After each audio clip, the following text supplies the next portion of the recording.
सिर्फ न्याय की कमी और 25 साल तक एक झूठे केस में पिसता रहा पति, और फाइनली सुप्रीम कोर्ट ने आज उसको ये कहते हुए बरी कर दिया कि सिर्फ और सिर्फ न्याय के घोर उल्लंघन के कारण उस पति की 1/4 जिंदगी जो है कोर्ट कचहरी में कट गई। उस पति के सबूत देखे ही नहीं निचली अदालत ने, ट्रायल कोर्ट ने। वो पति अपनी बेगुनाही के सबूत देता रहा, लेकिन ट्रायल कोर्ट ने देखे नहीं। और फाइनली सुप्रीम कोर्ट ने स्पेशली बताया कि भैया एटलीस्ट उसके सबूत तो देखने चाहिए थे। उसकी जिंदगी का चौथा हिस्सा खत्म हो गया कोर्ट कचहरी के चक्कर में, उसकी लाइफ खत्म हो गई। और फाइनली 13 जुलाई 2026 का जजमेंट है सुप्रीम कोर्ट का। अब ऐसे कैसे हुआ, मैं आपको स्टार्टिंग से बता देता हूं। कुछ केस ऐसे आते हैं कि भैया जिसमें ऐसा लग रहा है कि कुछ हो ही नहीं रहा है, कोर्ट के नाम पे जो है ना सिर्फ लोग परेशान हो रहे हैं, उनको न्याय नहीं मिल रहा है, और उसका एक जीता जाता सबूत है जजमेंट। इस जजमेंट को जब मैंने ही पढ़ा पर्सनली तो मेरे को भी लगा कि यार ये बिल्कुल है ना, बोलते हैं ना अंधा कानून, वो वाला काम हो चुका है। फाइनली आप लोगों को बता देता हूं। देखिए, एक गंभीर वही मामला आरोप पे आएगी जिसके परिणाम स्वरूप न्याय का घोर उल्लंघन हुआ है। देखो ये सुप्रीम कोर्ट की वर्डिंग है, जिसके परिणाम स्वरूप न्याय का घोर उल्लंघन हुआ है। एक ही प्रथम सूचना में एक एफआईआर के ऊपर 2 अंतिम रिपोर्टों के आधार पर, एक एफआईआर और 2 चार्जशीट, 17 व्यक्तियों के ऊपर 2 मुकदमे चला दिए, 2 मुकदमे चल पड़े, जिसमें से केवल एक को दूसरे मुकदमे में दोषी ठहराया गया। एक आदमी को सिर्फ दूसरे मुकदमे में दोषी ठहराया गया है, जबकि आगे की जांच में 15 आरोपियों के खिलाफ कोई सबूत नहीं मिला है। 15 के खिलाफ कोई सबूत नहीं मिला, आरोपी बना दिए 17 लोग। अपीलकर्ता जो अपने वैवाहिक घर में जलने से दम तोड़ देने वाली महिला के दुर्भाग्यपूर्ण पति है। अपीलकर्ता कौन है यहाँ पे? पति है। किसका पति? एक ऐसी महिला का जिसने सुसाइड कर लिया था। वैवाहिक क्रूरता और दहेज हत्या के आरोप में 1/4 सदी, 1/4 सदी का मतलब क्या होता है? 1 सदी का मतलब होता है 100 साल। 1/4 मतलब 25 साल से कटघरे में खड़ा है एक आदमी, अपनी बेगुनाही के सबूत लेके कि मैं बेगुनाह हूं और मेरे सबूत देख लो। और सबूत ये कि भैया परिवार वालों ने आरोप लगाया कि इन्होंने हमारी बेटी को जला के मारा है, और वो कह रहा है कि आपकी बेटी ने सुसाइड किया, हमने इसको नहीं जलाया, ना ही हमारे घर में कभी क्रूरता हुई है। अभियोजन पक्ष पर यह भी आरोप है कि वह बचाव पक्ष द्वारा प्रस्तुत महत्वपूर्ण सबूतों को पेश करने में विफल रहा है। अभियोजन पक्ष कौन है?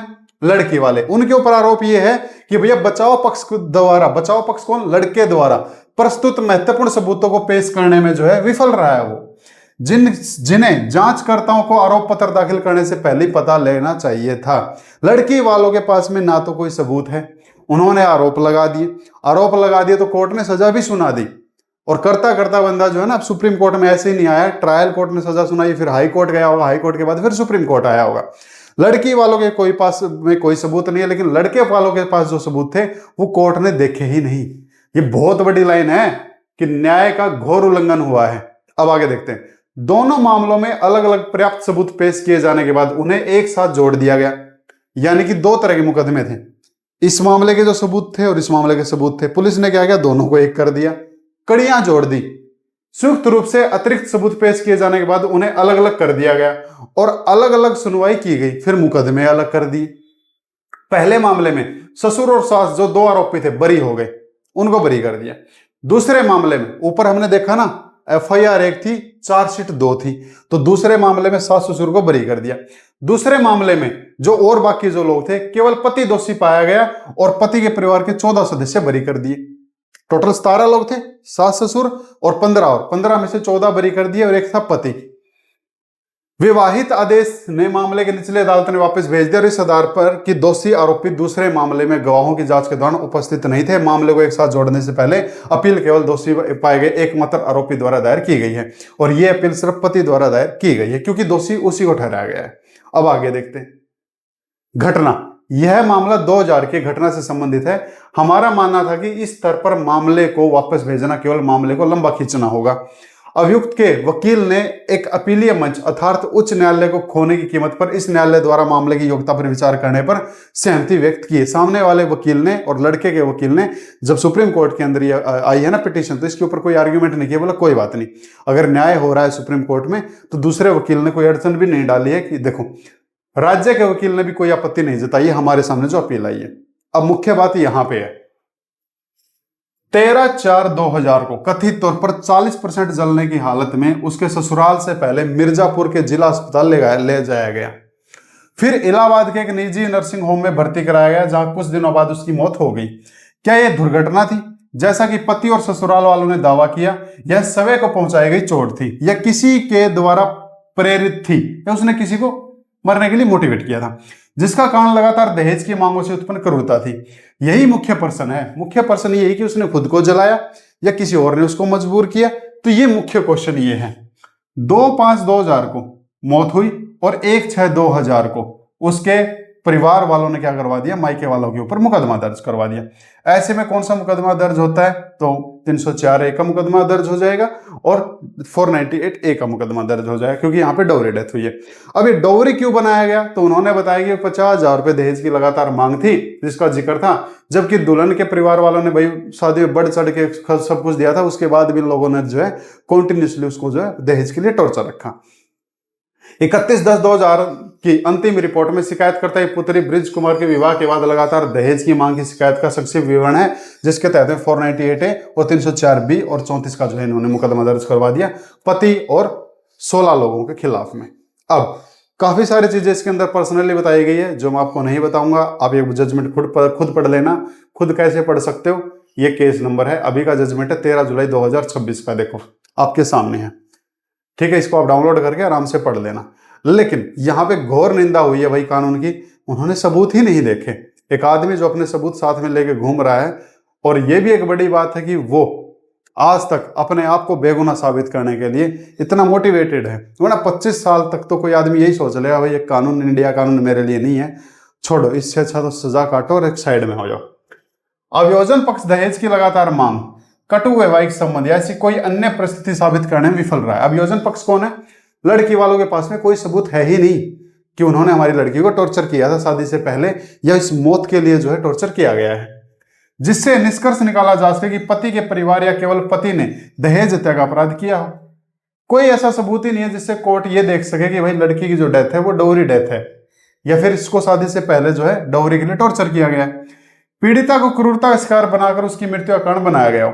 दुख की बात है कि अभियोजन पक्ष पीड़िता के जलने के घाव की प्रकृति को स्पष्ट करने में पूरी तरह विफल रहा है। यह भी नहीं बता सका कि हमारी लड़की कहां से जली है। इस बात के सबूत नहीं दे चुका है लड़की वाले कि हमारी लड़की का हाथ जला था कि पांव जला था, कहां से वो जला है, जिसका फोरेंसिक विशेषज्ञ द्वारा विश्लेषण करने पर यह राय दी जा सकती थी कि वह हत्या थी, यानी कि उनके पास में जलने के भी सबूत नहीं है।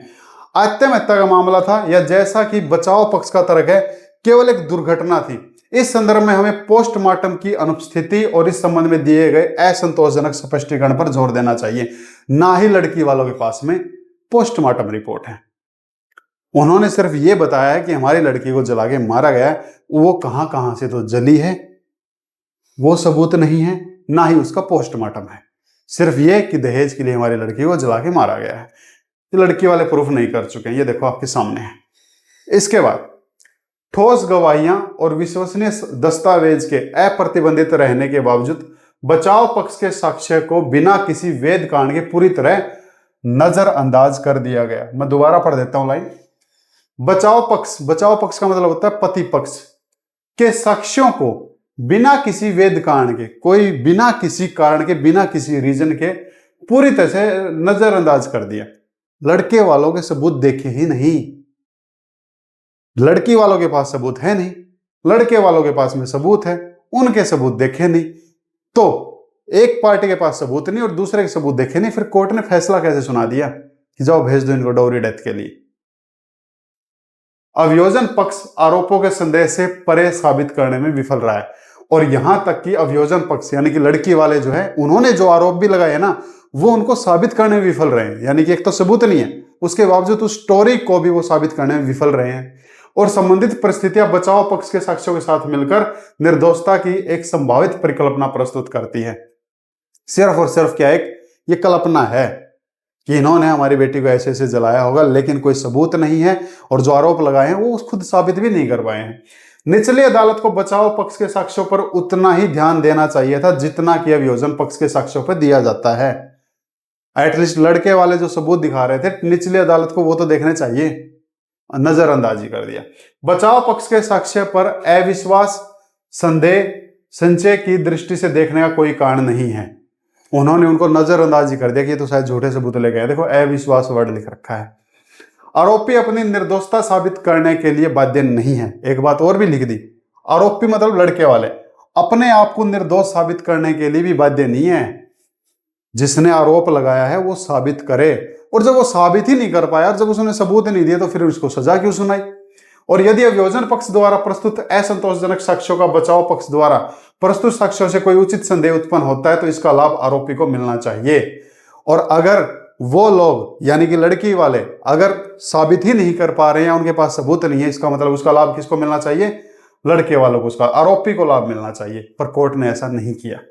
कोर्ट ने जिसके पास सबूत थे उसके सबूत नहीं देखे, और जिसके पास सबूत नहीं थे उसकी स्टोरी पे भरोसा करके लड़के वालों को सजा सुना दिया। यहाँ पे एक सुप्रीम कोर्ट की जजमेंट का हवाला दिया सरदवाली का, सरद वर्सेस स्टेट ऑफ महाराष्ट्र की जजमेंट होती है। इसके अंदर सारी यही चीज बताई गई है कि जब लड़की वालों के पास में सबूत नहीं है, ना उनके पास में सबूत हैं, और ना वो अपनी स्टोरी को साबित कर पा चुके हैं, तो ऐसे में फिर बर्डन ऑफ प्रूफ लड़के के ऊपर नहीं आएगा। ये जो सरद वाली जो जजमेंट है ये बर्डन ऑफ प्रूफ के लिए है।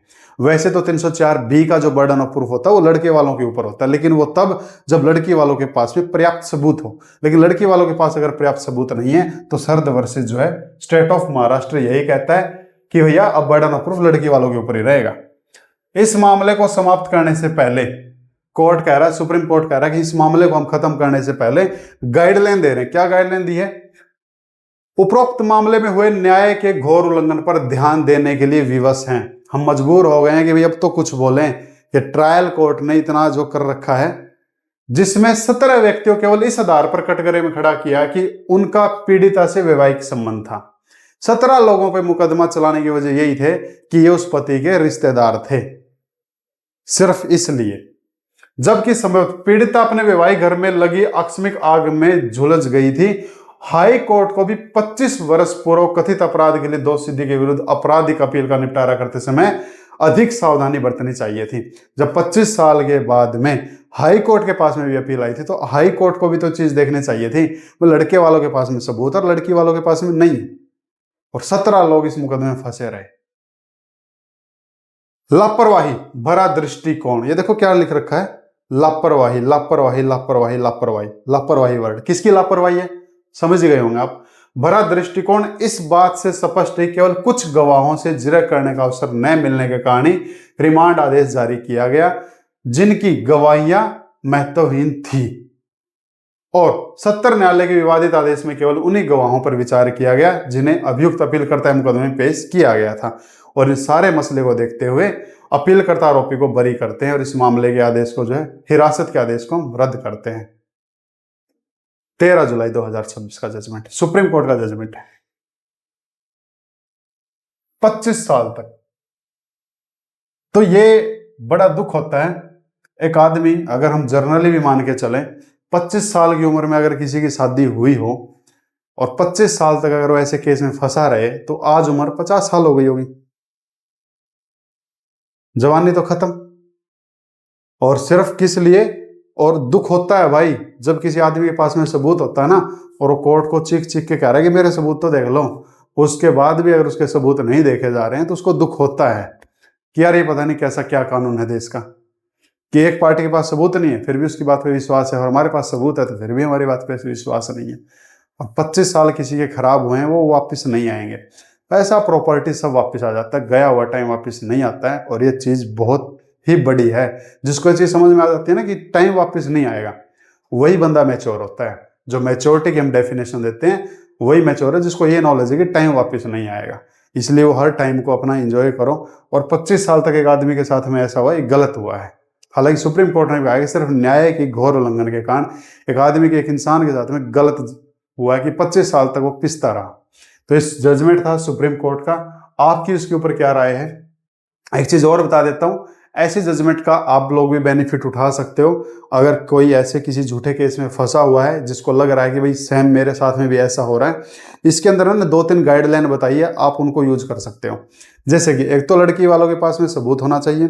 सेकंड जो अगर सबूत नहीं है तो बर्डन ऑफ प्रूफ उनके ऊपर है उस स्टोरी को प्रूफ करने का। थर्ड, अगर डाउरी डेथ का मैटर है तो यहाँ पे स्पेशली एक चीज वर्ड मेंशन किया गया, पोस्टमार्टम। लड़की वालों के पास में उसका पोस्टमार्टम होना चाहिए, और वो नहीं है तो आप इस जजमेंट का हवाला लेके वहां पे आर्ग्यूमेंट कर सकते हो। तो जो भी सुप्रीम कोर्ट या हाई कोर्ट की जजमेंट होती है उनका हवाला लेके हम जो है ट्रायल कोर्ट में हम अपने आर्गुमेंट को आगे स्ट्रॉन्ग बना सकते हैं। ये जानकारी अच्छी लगी आप इसको लाइक कर लें, शेयर कर लें, सब्सक्राइब कर लें। फिर मिलते हैं अदर किसी जजमेंट के साथ में, अदर किसी केस के साथ में, उसके साथ में जो आप चाहो और आप क्या चाहते हो कमेंट बॉक्स खुला है। Thank you.